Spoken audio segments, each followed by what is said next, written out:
Hello दोस्तों, स्वागत है आप सभी का अतुल्य आर्य ऑनलाइन क्लासेस में। दोस्तों, रीट एसएसटी के आज के इस लेक्चर में हम बात करेंगे सामाजिक अध्ययन के अध्यापन की समस्याएं। दोस्तों, हम पढ़ रहे हैं रीट सामाजिक अध्ययन की यूनिट नंबर 11, जिसका सिलेबस है शिक्षा शास्त्रीय मुद्दे। दोस्तों, रीट एसएसटी की इस यूनिट यानी 11 नंबर जो हमारी यूनिट है, उसके अंदर सामाजिक अध्ययन की संकल्पना और उसकी प्रकृति, कक्षा कक्ष की प्रक्रियाएं, क्रियाकलाप और विमर्श को अपने पढ़ चुके हैं। इस लेक्चर में हम सामाजिक अध्ययन के अध्यापन की समस्याओं के विषय में बात करने वाले हैं। इसके अलावा दोस्तों, मैं आपको बता दूं कि ये 8 नंबर यूनिट यानी 1 से 8 नंबर यूनिट तक का सिलेबस आपका कंप्लीट हो चुका है। 9वीं यूनिट का पाठ्यक्रम भी आपका साथ साथ ही चल रहा है। दोस्तों, अगर आपने सिलेबस को पूरा नहीं किया है तो आई बटन पर प्लेलिस्ट का लिंक है, वहां पर जाकर के आप पीछे का सिलेबस भी देख सकते हैं। तो चलिएगा शुरू करते हैं आज की क्लास को और बात करते हैं सामाजिक अध्ययन के अध्यापन के दौरान सामने आने वाली समस्याओं के विषय में। दोस्तों, हम बात करेंगे कि सामाजिक अध्ययन का जो हमारा विषय रह गया, उसकी प्रकृति रह गई और कक्षा कक्ष का जो हमारा वातावरण है, समाज का जो वातावरण है, और इसके अलावा सहायक सामग्री है और भौतिक संसाधन है, पूर्व तैयारी है, पाठ योजनाएं हैं, इनसे संबंधित जो भी समस्याएं हैं वो जो शिक्षक के सामने आती हैं अध्यापन करवाते समय, उन सभी के विषय में हम बात करने वाले हैं। तो सबसे पहले हम देखते हैं संबद्धता की समस्या। और संबद्धता की समस्या में देखिएगा दोस्तों कि सामाजिक शिक्षण का जब कोई अध्यापक जो है, शिक्षक जो है वो अध्यापन करवा रहा है, तो अध्यापन करवाते समय उनमें से अधिकांश जो शिक्षक रहेंगे वो न तो छात्र की आवश्यकताओं को समझ पाते हैं और न ही समाज में उनकी स्थिति को समझ पाते हैं, क्योंकि पूरी तरह से कई बार ज़्यादा संख्या होने के कारण बच्चों के साथ में इतना अटैचमेंट नहीं हो पाता, या उस बैकग्राउंड का नहीं होने के कारण भी वो उनकी स्थिति को नहीं समझ पाते हैं। क्योंकि सामाजिक अध्ययन जो है, चूँकि समाज का विषय है, सामाजिक संबंधों के विषय में हमें जानना होता है, सामाजिक संबंधों के ताने बाने के आसपास चलने वाला सब्जेक्ट है, इसलिए आवश्यक हो जाता है कि जो छात्र की आवश्यकताएं हैं, समाज में उनकी स्थिति है, उनको हम समझ सकें और उसी हिसाब से जो है अध्यापन कार्य करवाया जा सके। लेकिन यहाँ पर ये कई बार समस्या का सामना करना पड़ता है। दूसरी जो समस्या आती है वो है कि कार्य के कारण को समझाने की समस्या। देखिएगा दोस्तों, हर कार्य के पीछे कोई ना कोई कारण होता है।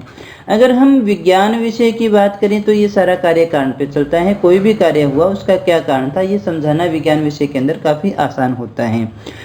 आसान का मतलब ये हुआ सुविधाजनक है, क्योंकि वहाँ पर हम कार्य भी फिक्स होता है, कारण भी फिक्स होते हैं, तो हम समझा पाते हैं। लेकिन उसी कार्य कारण की अगर हम सामाजिक अध्ययन में बात करें तो एक तो यहाँ पर पाठ्य सामग्री की बहुलता बहुत ज़्यादा रहेगी, बहुत भी है और बहुत प्रकार का भी है, बहुत प्रकार के विषय भी इसमें समाहित किए गए हैं। जैसे हम हमारे रीट के सिलेबस को भी देखें तो उसमें भी बहुत सारे विषयों को समाहित किया गया है। तो इसके कारण जो है सिलेबस को पूरा करवाने का प्रेशर जो शिक्षक के ऊपर रहता है, उसको कारण जो है शिक्षक बहुत बार ये समझाने में असफल रह जाता है कि किसी कार्य के पीछे क्या कारण था। समय की बाउंडेशन उसके पास में रहेगी। इसके अलावा देखिएगा विषय की प्रकृति भी रह जाती है। जैसे हम इतिहास की बात करें कि किसी शासक ने अपने भाइयों को मारा, तो क्यों मारा, उसके पीछे देखिएगा मुख्य कारण क्या थे, या किसी एक शासक ने दूसरे शासक पर बार बार आक्रमण किए तो क्यों किए थे, उसके पीछे कारण क्या थे, कौन कौन से फिक्स कारण हम जो थे हम नहीं बता पाते हैं। बार बार उसने नरसंहार किया तो उसके पीछे क्या कारण थे, उसका क्या लाभ हुआ। इस प्रकार की बहुत सारी चीज़ें हैं कार्य कारण के रूप में जो हम इसमें नहीं समझा पाते हैं। तो नहीं समझाने की समस्या भी यहाँ रह जाती है। दोस्तों, मैं ये नहीं कह रहा कि हम समझा ही नहीं पाते हैं, मैं आपको ये बताना चाहता हूँ कि अध्यापन के समय कौन सी समस्याएं आती हैं। तो ये भी एक समस्या है, थोड़ा मुश्किल होता है, यानी जिस कार्य को करने में मुश्किल आती है वही तो समस्या है। तो ये समस्या इसमें रह जाती है कि कार्य कारण को किस प्रकार से समझाया जाए। तीसरी जो हम बात करते हैं वो है सहायक सामग्री का प्रयोग न करना। एक तो इस विषय की प्रकृति इस प्रकार की है कि जैसे विज्ञान के अंदर मॉडल और अन्य सहायक सामग्रियां बन जाती हैं, उतनी आकर्षक जो सहायक सामग्री है वो सामाजिक अध्ययन के अंतर्गत नहीं बन पाती। और एक इतना सारा सिलेबस है और इतनी सारी चीज़ें होती हैं कि सभी की सहायक सामग्री बनाना भी संभव नहीं हो पाता। तो सामाजिक अध्ययन के शिक्षण के दौरान chart, poster, globe, radio, Doordarshan व कंप्यूटर का उपयोग नहीं करने से, यानी कम करने से या नहीं करने से शिक्षण कार्य में जो रस आना चाहिए वो नहीं आता, और शिक्षण कार्य जो है वो कैसा बन जाता है, बिल्कुल ही नीरस बन जाता है। तो ये भी एक समस्या है, सहायक सामग्री की समस्या के रूप में हम इसे देखते हैं। चौथी बात की जो शिक्षक हैं वो भी उसको इतनी गंभीरता से नहीं लेते हैं। शिक्षक भी, बहुत सारे शिक्षक जो हैं पुराने समय से चले हुए आ रहे हैं, उनको ये भ्रम रह जाता है कि उन्हें तो सारा कुछ आता है और हम तो इतने समय से पढ़ा रहे हैं तो किसी पूर्व तैयारी की आवश्यकता नहीं है। लेकिन वो इस बात को नहीं समझ पाते हैं कि उन्हें तो काफ़ी समय हो चुका है, लेकिन छात्र के लिए तो वो पहली बार है। छात्र तो उस चीज़ को पहली बार पढ़ रहा है और पुराने वातावरण और आज के वातावरण में काफ़ी अंतर आ चुका है। आज का जो युग है वो इंटरनेट का युग है। छात्र 21वीं शताब्दी का छात्र है और वो तथ्यपूर्वक सामग्री जो है इंटरनेट के माध्यम से जुटा भी लेता है। उसके नॉलेज में पहले से कहीं ज़्यादा वृद्धि हो रही है, उसके पास में संसाधन बहुत सारे ज़्यादा हो गए हैं दोस्तों। तो ऐसी स्थिति के अंदर जब कुछ शिक्षक जो हैं भ्रम में रह जाते हैं कि उन्हें सब कुछ आता है, तो बिना पूर्व तैयारी के और बिना पाठ योजना के वो कक्षा में चले जाते हैं और प्रश्नोत्तर के दौरान उन्हें समस्या का सामना करना पड़ता है और बिना तैयारी के जाने के कारण वो उनकी समस्याओं का समाधान नहीं कर पाते हैं। तो प्रश्नोत्तर के दौरान उन्हें वह सम्मान भी नहीं मिल पाता है जिसकी वे हकदार भी होते हैं और जिसकी वो अपेक्षा भी करते हैं दोस्तों। तो उम्मीद की जाती है कि शिक्षक जब भी जाए, चाहे कितने समय के बाद में भी जाए, कभी भी किसी विषय के अंदर पूर्णता नहीं होती है दोस्तों। उसमें भी नए नए शोध अनुसंधान होते रहते हैं, तो उनको देख करके ही जाना चाहिए दोस्तों। इसके अलावा दोस्तों मैं आपको बता दूं कि ये जो टॉपिक है वो आपका यहाँ से जो है फैक्चुअल क्वेश्चन नहीं बनने वाले हैं, व्यवहारिक से क्वेश्चन बनते हैं। साधारण सा टॉपिक है। कोई देखिएगा व्यवहारिक प्रश्न, सत्य असत्य वाला, निम्न में से कौन सा कथन सत्य है, कौन कौन सी बातें सही हैं, इस प्रकार के जो क्वेश्चन है वो आपसे पूछे जा सकते हैं। तो इसको समझने की चीज़ है कि अध्यापक को किन समस्याओं का सामना करना पड़ता है। कुछ एक समस्याओं को मैं आपसे साझा कर रहा हूं, लेकिन उसके बाद में भी बहुत सारी समस्याएं हैं। आप उनको व्यवहारिक तौर पर भी अगर वहां पर परीक्षा हॉल के अंदर आंसर निकालोगे तो वो हो जाएगा दोस्तों। अपनी समझ का पूरा इस्तेमाल करोगे तो भी आप बड़ी आसानी से उसका उत्तर निकाल पाएंगे दोस्तों। अगली हम बात करें भौतिक संसाधनों का अभाव। भौतिक संसाधनों का अभाव जो है विद्यालयों में हमेशा रहता ही है। तो शिक्षक यदि सहायक सामग्री का उपयोग करके शिक्षण कार्य करवाना भी चाहे, यानी शिक्षक की अगर इच्छा भी हो कि वो सहायक सामग्री का प्रयोग करेगा और सहायक सामग्री के द्वारा बच्चों को पढ़ाएगा, लेकिन भौतिक संसाधनों के अभाव के कारण वो चाहे तो भी ऐसा नहीं कर पाता। सहायक सामग्री की अनुपलब्धता उसके पास में है यानी उपलब्ध नहीं है, तो उसे परंपरागत शिक्षण ही करवाना पड़ता है। परंपरागत शिक्षण करवाने के लिए वो देखिए विवश हो जाता है और उसी हिसाब से पढ़ा करके वो अपने कर्तव्य की इतिश्री भी मान लेता है कि उसके पास में जो था उसके हिसाब से उसने पढ़ा दिया है। तो भौतिक संसाधनों का अभाव भी उसके सामने एक समस्या लेकर के आता है दोस्तों। उसके बाद में हम बात करें सहयोग का अभाव। सहयोग का अभाव भी रहता है दोस्तों।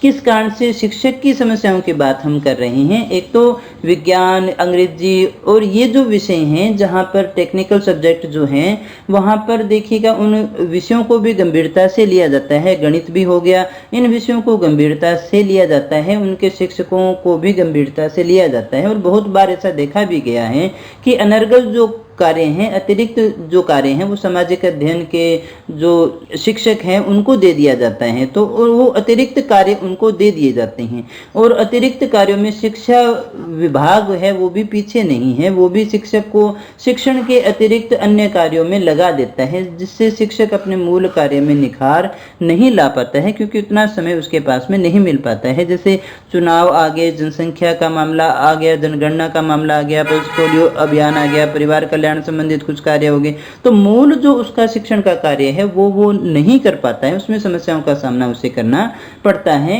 और गंभीरता के अभाव के कारण भी उसे थोड़ी अतिरिक्त जिम्मेदारियां दे दी जाती हैं, जिससे वो शिक्षण, एक तो सामाजिक अध्ययन का जो क्षेत्र है वो बहुत ज़्यादा व्यापक रह गया, लेकिन व्यापक होने के बाद में भी उसको गंभीरता से न लेने के कारण उसको कुछ अतिरिक्त कार्य दे दिए जाते हैं। अगली हम बात करें शिक्षण कौशलों का अभाव। शिक्षण कौशलों का अभाव, हम ऐसा तो नहीं कहेंगे कि वो जो है शिक्षकों को शिक्षण कौशल आता नहीं है, लेकिन जब शिक्षक लगता है तो वो बहुत पहले लगता है और काफ़ी लंबे समय तक पढ़ाता रहता है। तो उसके जो बुनियादी शिक्षा शास्त्रीय कौशल हैं वो धीरे धीरे कमज़ोर होने लगते हैं। नए कौशलों को अगर प्रदान नहीं किया गया है तो पुराने जो बुनियादी शिक्षा शास्त्रीय कौशल हैं वो उसके सामने काफ़ी कमज़ोर हो जाते हैं नई समस्याओं के सामने, क्योंकि शिक्षकों के अधिकतर जो तरीके वो कौन से हो गए, परंपरागत परंपरागत हो गए, जो नई पीढ़ी को आकर्षित नहीं कर पाते हैं। वो परंपरागत तरीकों से जिस प्रकार से पढ़ाते हैं वो नए छात्रों को आकर्षित नहीं कर पाते हैं, जिसके कारण जो लाभ मिलना चाहिए, जो अध्यापन कर हो सकता था, उतना अच्छे से अध्यापन कार्य नहीं हो पाता है शिक्षण कौशलों के अभाव में। तो दोस्तों कुछ बातें हमने की कि सामाजिक अध्ययन का अध्यापन करवाते समय किन समस्याओं का सामना करना पड़ता है। ये शिक्षक से संबंधित भी है, उसके वातावरण से संबंधित भी है। इसके अलावा भी बहुत सारी समस्याएं हैं, जैसे व्यक्तिगत विभिन्नता की समस्या है, समय की है, मौसम की है, और भी बहुत सारी समस्याएं रह जाती हैं। लेकिन वो इस प्रकार की समस्याएं नहीं है कि उसमें कुछ विशेष पढ़ने की आवश्यकता हो। जितना मुझे मिला, जितना संभव था, जितनी आवश्यक बातें थी वो मैंने सारी आपको बता दी हैं। इतना भी पढ़ लेंगे तो आपका काम चल जाएगा। दोस्तों अगली क्लास में हम बात करेंगे समालोचनात्मक चिंतन के विकास के विषय में। अगर आपने रीट एसएसटी की टेस्ट सीरीज को ज्वाइन करना है तो आप हमारे एंड्रॉयड एप्लीकेशन अतुल्य आरएस को डाउनलोड कर सकते हैं, इंस्टॉल कर सकते हैं।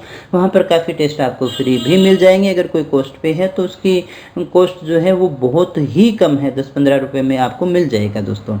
दोस्तों हमेशा की तरह इस क्लास का जो पीडीएफ है वो आपको टेलीग्राम चैनल पे मिलेगा या फिर हमारी ऑफिशियल वेबसाइट atulyaars.in पर मिलेगा। वहाँ से आप इसे डाउनलोड करके पढ़ भी सकते हैं या आप इसके साथ साथ नोट्स भी बना सकते हैं। दोस्तों अगर आपको क्लास अच्छी लगी हो तो इसे लाइक कर देना, दोस्तों से शेयर कर देना। चैनल पे पहली बार आए हो और हमारे साथ ही जुड़ करके तैयारी करना चाहते हो तो चैनल को सब्सक्राइब कर लेना और बेल आइकन दबा देना, ताकि क्लास आते ही तुरंत प्रभाव से आपको नोटिफिकेशन मिल जाए। तो मिलते हैं अगली क्लास में, तब तक बने रहिए हमारे साथ। Thank you very much.